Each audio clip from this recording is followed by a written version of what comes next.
তুমি বলো বৌদি একটা কথা, এই মাংমানি ভাইয়ের লেগে বলছে আমার ছেলেটা কি মানা যায় বলো? বে গাল দিবি না বে, আমি তোকে বলি কি আমি তো ছেলে? শালা তুই জারদ সন্তান বে, তোমার ছেলে হতেই পারিস না বে। ভাই তো মাংমানি ভাই তোকে আপসি মেরে দেবো, দেখবি আমার আব্বা কাছে আসুক। দেখেছো বৌদি, ভাষা দেখো। তুমি একটা পাগল, বুঝলা তো ভাই? আমি মানছি ওই ছেলেটা তোমার বইয়ের ছেলে, কিন্তু তোমার তো জন্মের নয়, জন্ম দিয়েছে তো অন্যজন। ভাই দিকেই বুকের ভিতরটা মুচড় মেরে উঠছে। কি কাজ করলি গো? উফ বাপরে বাপরে, আমার বইয়ের কাছে শুয়ে অন্যজন ছেলে কই দিচ্ছি, এটা কি মানা যায় না, সহ্য করা যায় গো বৌদি? এক এক সময় মনে হয় যে ছাগল বিক্রি দিয়া 20 টাকা দড়ি কিনে আত্মহত্যা করা যে মহাপাপ। এই খেপা ছেলে কই গো? হইলো গো, ফাইনাল কথাবার্তা হইলো? হ্যাঁ হয়ে গেছে, বাইরে চলো। তো শুধু চো ফালতো বাইরে। কালো কুকুর ভাই, আমার মন ভেঙে গেছে, আমি এবার বাড়ি পালাবো। কি?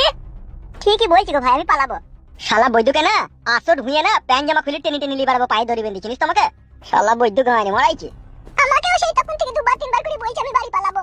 বেই তা তুই বাড়ি পালাবে তো তুই আগে থেকে পালাছিস না? মন ভেঙে গেছে ভাই, আমার বউয়ের ছেলে হয়ে গেছে। বেই ছেলে হয়েছে তো কি হয়েছে বে? মনের ভিতরে বারে বারে বলছে যে তোর বউয়ের কাছে অন্যজন শুয়ে যাবে, তোর বউয়ের কাছে অন্যজন শুয়ে যাবে। বেই শুইছে না বসেছে সেটা তো জানি না আগে থেকে। শালা বৈদ্য আমার কেলামও মরাইছি। তুমি জানো না হে, একটা মেয়ে যখন নিজের ভাতারকে ছেড়ে পরের ভাতারের হাত ধরে সে কিসের আশায় ধরে? ওইটাই আমি তো বারবার বুঝাচ্ছি গো। এতদিন বুঝতে পেরেছিলাম, তবু ভালোবাসা ছিল, কিন্তু আজকে সেই ভালোবাসাটা না পুরোপুরি ভাবে মুছে গেল। মুচি গেছে তো কি হয়েছে বে? ওই বই লি যাবি বাড়ি, বউ বাড়ি লি যাবি, একটা সাইকেলের দোকানে গিয়ে সাইকেলের স্পোক লিবি। স্পোক কি করবো? স্পোকটা লিগে কয়লার আগুনে পুরি লাল সিঁদুর করবি, দি তোর বইয়ের পুঁটকিতে টুকুস করে ভরে দিবি, তাইলে বুঝতে পারবি ভাতা ছেড়ে পালানোর কি জ্বালা। পুটকিতে ভয় দেবো, তাহলে লাগবি তো? ওই তো চুদি ভাই, তোর বইয়ের পানে তো দরদ আছে তবে লাগবে বলছিস? এমএলএ সাহেব মরবে, তারপরে বলি তুই বাড়ি যাবি, তারপরে বাড়ি লিগেই তুই বল লিবি না ফেলে দিবি সেটা তুই বুঝবি। এখন এই কটা দিন তো আমাদের সাথেই থাকবি। বেশ ঠিক আছে, তাই হবে। চলো উঠো টাটকা ভাইপো। ওটা তোমার আব্বা এমএলএ বিকাশ দত্তর কাছে। সত্যি করে? হ্যাঁ সত্যি করি। চলো চলো। তোমরা ওকে কোথায় নিয়ে যাবে? তোকে কৈফিয়ত দিতে হবে নাকি? চলো ভাইপো। ওরা যে কি প্ল্যান করছে আমি কিছুই বুঝতে পারছি না। কি হবে? তুই তো চাস ভাইপো তোর আব্বাকে যারা আঘাত করেছে তাদের উপরে প্রতিশোধ নিতে। হ্যাঁ, প্রতিশোধ নিতে চাই তো। তাহলে শোন। বলো কাকা। শোনো কালো কুকুর, ভালো করে এই ঘটনাটা। হ্যাঁ বলো কালো ভাই। ফুটু ছেলে আর এমএলএ বিকাশ দত্ত সাহেবের ছেলে দুজনের উদল বুদল হবে। এমএলএ বিকাশ দত্ত সাহেবের ছেলেকে লেগে পাশের গোডাউনে তালা মেরে রেখে দাও, আর রাত 12টার সময় যখন যাবো তখন ফুটু ছেলেকে সাথে করে নিয়ে যাবো। আর ফুটু ছেলেকে এমএলএ বিকাশ দত্ত সাহেব তার নিজের ছেলে মনে করে কোলে তুলে নেবে। ও রাতটুকু এমএলএ বিকাশ দত্ত সাহেবের বাড়িতে থাকবে, আবার সকালে উঠে চলে আসবে। আমি আমাকে বল দেবো তো সব। তোর বাপের কাছে তো পৌঁছাইতে পারলি তো বলবি। এই ফালতু। হ্যাঁ বলো। এমএলএ বিকাশ দত্ত সাহেবের ছেলেকে লেগে গোডাউনে ভরে তালা মেরে তোর কাছে বসে থাকবে, ও যেন পালাইতে না পারে। বেশ ঠিক আছে, তাই হবে। নিয়ে যাও, কে নিয়ে যা। এ আইবে। এবার কি হবে? এখন সময়ের অপেক্ষা রাত 12টা। ভালো করে ফুটু ছেলেকে বুঝিয়ে বল দাও তুমি ব্যাপারটা, বুঝলি টাটকা ভাইপো? এমএলএ সাহেবের বাড়িও যদিও তার লোকজন তোকে নিয়ে চলে যায়, তো সকাল হবে তুই তো তোদের বাড়ি চিনিস, চলে যাবি। হ্যাঁ হ্যাঁ, তাহলে চল যাবই। আর যদি বাড়ির লোকজন জিজ্ঞেস করে তো বলবি আমি এমএলএ সাহেবেরই বেটা, তাই বলবি, ঠিক আছে? বেশ ঠিক আছে। আর যদি নাম জিজ্ঞেস করে তাহলে বলবি জর্দার কইতো। চাটা কত? চাটা কইতো লয়, জর্দার কইতো। জর্দার কত? হ্যাঁ, এমএলএ বিকাশ দত্তের ছেলের নাম হচ্ছে জর্দার কইতো, আর তোকে যদি জিজ্ঞেস করে তো বলবি আমার নামও জর্দার কইতো।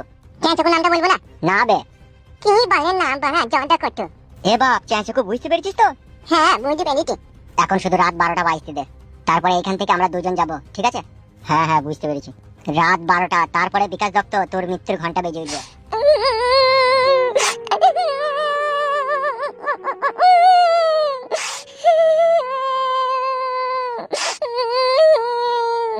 হালা ছুরি, তোমরা না কাঁদিস কেন? সে কালো কুকুর নিয়ে গেছে, কালো কুকুর ঠিকই ফিরিয়ে নিয়ে আনবে তাকে আর তার বাপকে। ফিরিয়ে আনবে মারাছিস? তুই ছেলেটাকে কেন পাঠালি না? তোমার ছেলেকে কেন পাঠালি? হালা ছুরি, আমি কি তোর ক্ষতি চাই নাকি? তোমরা কথা বলছিস? তুই তো জানিস নাই চাই আমার একটাই ছেলে, আর হবে কিনা ছেলে আমার সন্দেহ। আর তোমার ছেলেটাকে পাঠিয়ে দিলি? বলো সে ছুড়াই যাবার লেগে ঝাপাই ঝুললো।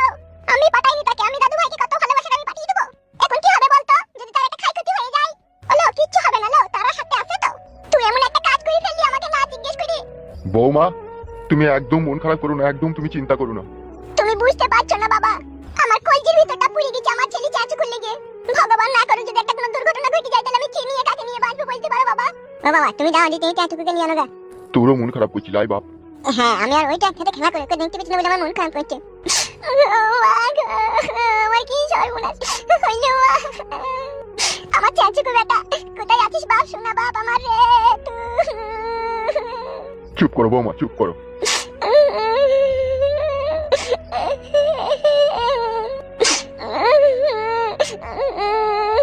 আমরা এখান থেকে কবে মুক্তি পাবো? 3টে দিন সমানে কেটে গেল। ধৈর্য রাখো, ধৈর্য রাখো, ধৈর্যের ফল অনেক মিষ্টি হয়। তা বলে এই পুঙ্গায় বাঁশ ভরে ধৈর্য ধৈর্য তো একটা সীমারি কাছে বলো। কি আর করবা বলো ফুটো, আমরা জালিম লোকের সাথে পাঙ্গা লিয়েছি। পাঙ্গা কি আমরা একা লিয়েছি বলো? এমএলএ সাহেব তো পাঙ্গা লিলো, আমাদের কত ক্ষয়ক্ষতি করলো, আমাদেরকে বাড়ি ছাড়া করলো, আমার বাবাকে গুলি করলো। তুমি তো এমএলএ বউকে পালিয়ে গেছিলা, সেই জন্য আমাকে মনে হয় সাজা দিয়েছি বলো। সেই জন্যই লয় ওর মেয়েটা মরে গেল না, তোমাকে 100% সন্দেহ করে দিয়েছে। সন্দেহ আবার কি করবে? আমরাই তো মেরেছি, আমরাই তো রেপ করে মার্ডার করে দিয়েছি। কাকে রেপ করে মার্ডার করেছিস বে? আমি লয় সাদা কুকুর, আমি লয়। তোমার পেছনে যে বাইকে ঠাড়ো করা আছে সে বললো। কিরে বোকাচুদা, তোর কোনো তেজ কমেনি নাকি? আর কাকে রেপ করে মার্ডার করেছিস তুই? কাউকে লয়। তোকে এমএলএ সাহেব ডেকে পাঠিয়েছে রে। আমাকে তো যা শাস্তি দেবার দিচ্ছি, আবার কিছু জন্য ডাকবে? তোকে ছেড়ে দেবে রে। বাগের পুটকি, ওকে খুলো। হ্যাঁ তা তো খুলতে হবেই। লাগেনি তো? ওই ছোড়াকে বাই করলাম।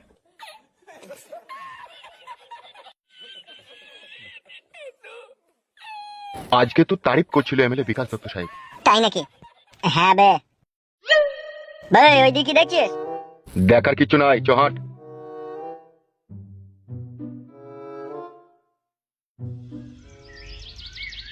এমএলএ বিকাশ দত্ত, তুই আমার ভালোবাসার এরকম প্রতিদান দিবি আমি কখনো স্বপ্নেও কল্পনা করতে পারিনি। তোকে ভালোবেসে আমি নিজের স্বামী, নিজের জামাই, নিজের মেয়ে চিন্তা করলাম না, তোর কাছে উবুড় হয়ে এসে শুনলাম। আর তুই আমার সোনার সংসারটাকে ভেঙে লাতর বাতর ছাতর খোলা করে দিলি। এই তোর ভালোবাসা ছিল আমার প্রতি? তোর ভালোবাসার গোষ্ঠীর লাতার মারি আমি মাংমারানি মাগি। তুই জমাই খান কি ছেলে সুইরের বাচ্চা আমার 16 বছরকার মেয়েকে রেপ করে মার্ডার করেছে রে। আর আমার সৌন্দর্য রূপসী বইয়ের কাছে তুই জমাই 1 মাস শুয়েছে রে। আমার বুকে চিতার আগুন জ্বলছিল মাগি, দাও দাও করে।